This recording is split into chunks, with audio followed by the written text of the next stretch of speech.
Los Angeles, 9 at night. The gym is almost empty. Gloves hit bags somewhere in the back. The floor smells like sweat and soap. And one woman moves slowly with a mop in her hands. Blake Thompson leans against the ropes of the ring, his gloves resting on the top strand, grin wide and proud. Come on, janitor. You think you belong in my ring? The sound drops out of the room. Jump ropes stop, shoes freeze. A few young boxers glance at each other and laugh, unsure who they're laughing for. Amara Jackson keeps her head down. The mop water ripples inside the bucket. 10 years ago, she wore the colors of Team USA, the kind of athlete who carried the flag into stadium lights. Now she wipes sweat and dust off the same floor she once trained on. Someone near the heavy bag whispers, "She used to be Olympic." The words die before they reach Blake. He's already louder. "Yeah? Olympics were a long time ago, Grandma. You missed your medal ceremony. Now you get bleach." Coach Ramirez watches from his glass office, still and quiet, his eyes moving from Blake to Amara. He doesn't speak. Sometimes silence is the only test left. Amara presses the mop against the bucket and lets it fall inside. She walks toward the ring, each step steady. "I'm just doing my job," she says. Blake claps once, slow and sharp. "And I'm doing mine. Difference is, mine pays better." The others laugh again, softer this time, like they're afraid the sound might cut them too. Amara looks at the yellow caution sign beside her feet. "Wet floors are slippery," she says. "People fall," Blake's grin widens. "Not me. The gym feels smaller." Phones lift for a better view. Coach Ramirez steps out of his office and stops by the door frame, saying nothing. Blake bites on his mouthguard and taps his gloves together. "You last 1 minute in here," he tells her. "I'll clean this place for you. But if you slip or quit, you roll that bucket straight out that door." Tyler, the youngest in the gym, shakes his head and whispers, "Coach, this isn't right." The coach answers quietly, "This is a boxing gym. Everyone learns what they can take." Amara doesn't argue. She turns the bucket so it faces away from the crowd and hands the mop to Tyler. "Keep it safe," she says. She climbs the first step toward the ring. No one laughs now. The bell hasn't rung, but something in the air already has. The next evening, the gym is louder than usual. Word travels fast when someone breaks an unspoken rule. They all came to see if the janitor would actually step inside the ring. Blake circles the heavy bag, gloves snapping.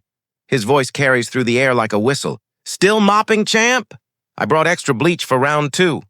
Laughter spills out of corners, the kind that tests who'll join and who'll stay silent.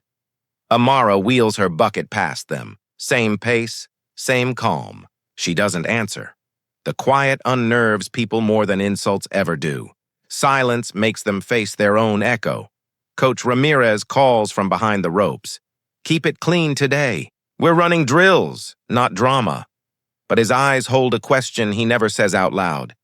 He knows what's coming. Everyone does. Tyler's already waiting near the benches, shoes untied, backpack half open. He whispers, "You don't have to prove anything, Ms. J." She looks at him, tired but certain. "It's not about proving. It's about stopping." Blake laughs from the ring. "Stopping what?" "People like you," she says. It lands sharper than a jab. He smirks, but the smirk flickers, something in her tone, maybe the weight of years behind it. Ramirez sighs and drops the clipboard. 1 round. Gloves on, no headshots. The crowd hums like a live wire. A few phones rise again, hungry for content they'll call motivation later. Amara steps onto the mat, her sneakers squeaking. For a second, the noise fades.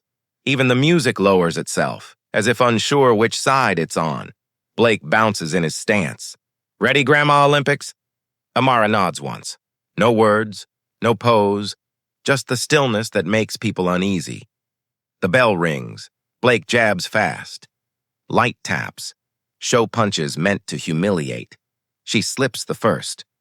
Takes the second on her shoulder and holds her ground. The crowd whistles. He grins wider. He taunts between punches. "Come on, you forgot how this works?" Her eyes don't move. They study him, not his fists. His rhythm, his breathing, the little arrogance between movements. She used to train on that exact habit. Pride always telegraphs. He throws another combination. She steps back half an inch, only enough to make him miss. Something changes in the air. The laughter dies. People start watching the way they do when underdogs begin to look dangerous. Phones tilt higher. Some mouths stay open. Blake exhales louder now, trying to fill the silence she brings with her. He swings wide. She catches the glove mid-arc, turns her wrist, and stops him cold. It's not a hit, just control. Enough to tell everyone she still knows what a ring is for. Coach Ramirez calls, "That's enough!" But the gym doesn't breathe. Every viewer stands inside that moment. The power of calm against noise, the truth that respect can't be begged. Blake pulls free, embarrassed, panting. Lucky move. Amara wipes a streak of sweat from her face with the back of her wrist. No, just clean timing. The bell rings again. Round over. No one claps. They're still learning what they just saw. That night, the gym light stayed in her mind long after they were turned off. Amara walked home, through the same streets where she once jogged before fights. Now the sidewalks only echoed her steps. The air smelled of rain and old posters, each one peeling like a memory she didn't ask to keep. Her apartment was one room, small enough for Silence to sit beside her. On the table waited a pair of gloves, cracked, faded, still carrying the smell of resin and dreams. Next to them, a picture frame. A girl with wide eyes and the same stubborn jawline smiled at the camera, holding a medal bigger than her hands. Layla, her daughter. Her heartbeat in another body. Amara traced the edge of the photo. Layla had been 8 when she first wrapped her tiny fists with tape. Copying her mother in the mirror, she used to say, "One day we'll fight together, Mama, me and you." "Same corner," Amara always answered. "No, baby. You'll be better," and for a while she believed it. But life throws harder than any opponent.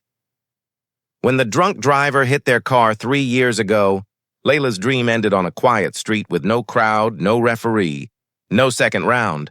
Amara buried her that spring and walked out of boxing forever. She tried to rebuild quietly. Cleaning jobs paid the bills. But the gym floor was different. It was sacred ground and punishment. Combined, every stain she scrubbed felt like a memory she couldn't erase. The world had already told her she didn't belong there.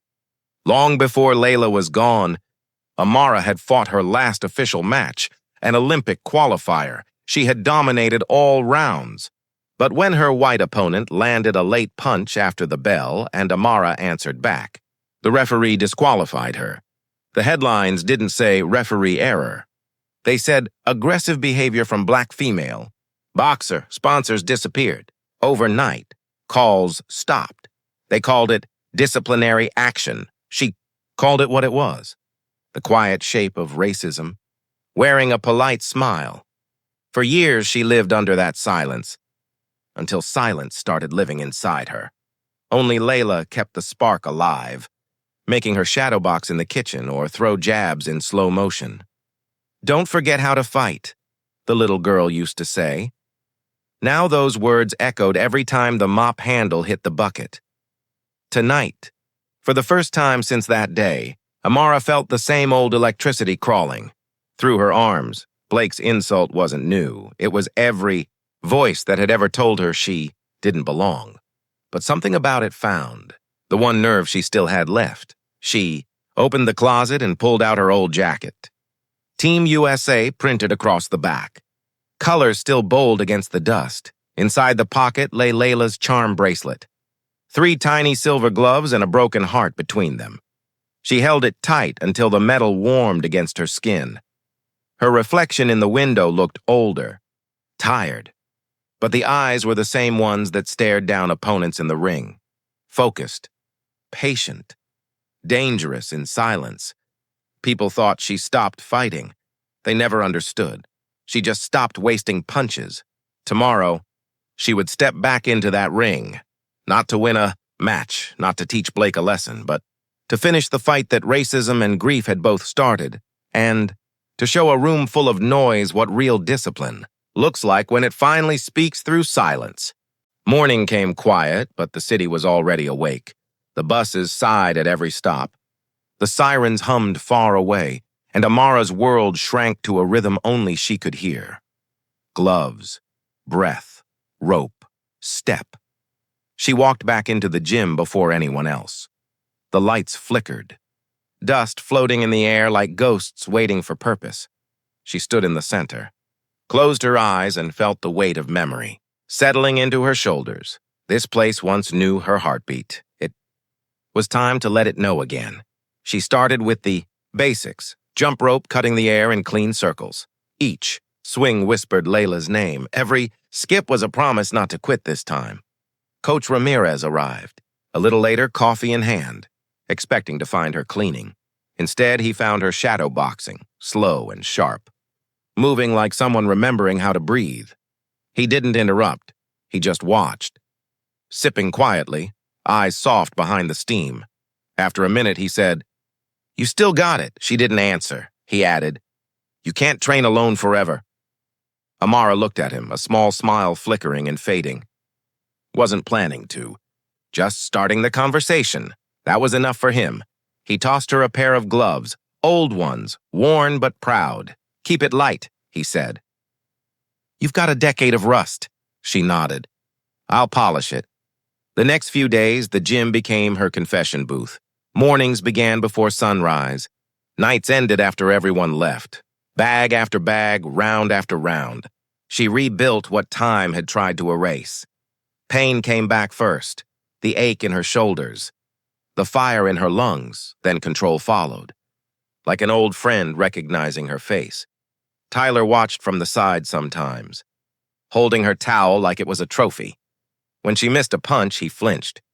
When she landed one clean, he grinned like the ring belonged to both of them. "Ms. J, you ever scared?" he asked one night. She wiped sweat from her forehead. "Always," she said. "That's why I keep going." By the third week, even Blake had noticed. He stopped mocking out loud, but his smirk never really left. He told the others, "Let her play Rocky for a while. It won't last." But something inside him had shifted too, because confidence turns to curiosity when your opponent refuses to break. Coach Ramirez adjusted her stance, fixed her footwork, made her hit the heavy bag until her arms shook. He spoke less like a trainer and more like someone rebuilding faith. "Balance is everything," he said. "Don't fight her. Don't fight him. Fight yourself first." Amara took every word like medicine.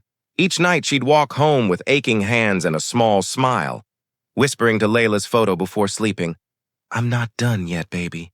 Just one more round." One evening, she found Tyler waiting outside with 2 bottled waters and a tiny homemade sign, "Go, Coach Amara." She laughed for the first time in years, real laughter, light and cracked like sunlight through clouds. It didn't erase the pain, but it gave it direction. The gym began to change too. Where people once looked away, they started nodding, greeting her, holding ropes open when she walked in. Respect grows slowly, but once it takes root, it spreads faster than gossip. By the end of that week, Ramirez called her over. "Tomorrow night," he said. "A real round." Blake agreed. "No jokes this time."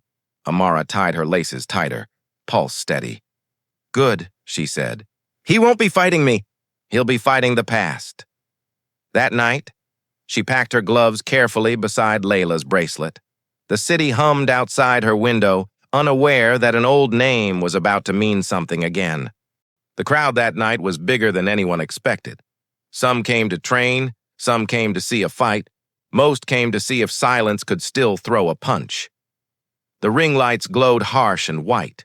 Sweat on the ropes shimmered like thin glass. Blake bounced on his toes.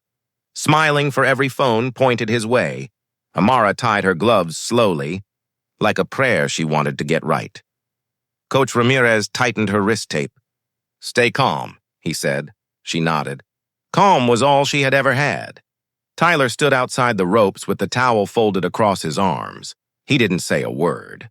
He just mouthed, "You got this?" The bell rang. Blake rushed forward fast and loud. Every punch meant to humiliate. She slipped the first, absorbed the second, and answered with one clean hook to his ribs. The sound cracked like wood splitting. The gym gasped. Phones tilted higher. He grinned, but the grin faltered. He hadn't expected power. He'd expected a story to finish his way. She gave him rhythm instead. Old Olympic rhythm. Guard tight. Eyes still. Each time he swung wild, she moved just enough, never more. Control was her revenge. Second minute, he threw 3 quick jabs. She caught the last one on her glove and stepped inside. Left shoulder feint. Right cross. His mouth guard slipped half out. The crowd shouted. For a moment, the old world came back. The stadium lights. The anthem, Layla's voice cheering in the corner of her mind. She saw the bracelet flash once on her wrist when the rope light caught it, every punch. After that carried the sound of a heartbeat she'd missed for years. Blake swung again. Desperate now, she ducked, slipped behind him, and let him stumble into the ropes. He turned too fast. She met him with a body shot that stopped the air in his chest. Not anger, precision. He folded, breath gone. The room froze. Amara stepped back, gloves down, waiting. She didn't gloat, didn't raise her arms. The bell clanged once more, thin and distant. Coach Ramirez climbed through the ropes, hand half raised as if to end a prayer. Blake stayed on one knee, eyes blinking, trying to find the voice that always owned the room. It wasn't there. The only sound was breathing, hers steady, his broken. He looked up at her. How did you do that? Amara said quietly. By listening. She walked to her corner while he stayed kneeling. The crowd didn't cheer right away. They just watched, caught between shame and awe. Respect takes time to arrive, but when it does, it fills every empty space. Then, slowly, the sound began. Claps, then applause, then a roar. Phones lifted again. But now to remember, not to mock. Coach Ramirez smiled for the first time in years. Tyler jumped, towel in the air, yelling her name. Amara only bowed her head. She wasn't celebrating a win. She was burying a ghost. When the bell stopped echoing, the gym stayed quiet. Not the heavy silence of pity, but the kind that follows truth. Blake was still on one knee, breathing through the noise inside his head. His pride had taken a harder hit than his ribs. He looked up at Amara, the woman he'd mocked, the janitor he thought invisible, and finally saw what everyone else was seeing. She stood calm in the middle of the ring, gloves hanging loose, chest rising slow. No smile, no victory pose, just peace. The kind that comes when the fight inside you finally ends. Blake pushed himself up, gloves trembling. He walked toward her, every step heavier than the last. The crowd parted in silence, even the phones lowered. I was wrong, he said. The words weren't loud, but they carried farther than shouting ever could. I thought you were beneath me. He paused, voice cracking. You're everything I'm still trying to be. Amara didn't answer right away. She looked at him, at the crowd, at the mop bucket waiting quietly by the wall. Then she untied her gloves and dropped them beside it. I don't need your sorry, she said softly. I just need you to remember this feeling next time you think someone doesn't belong. Blake nodded once, tears shining where sweat had been.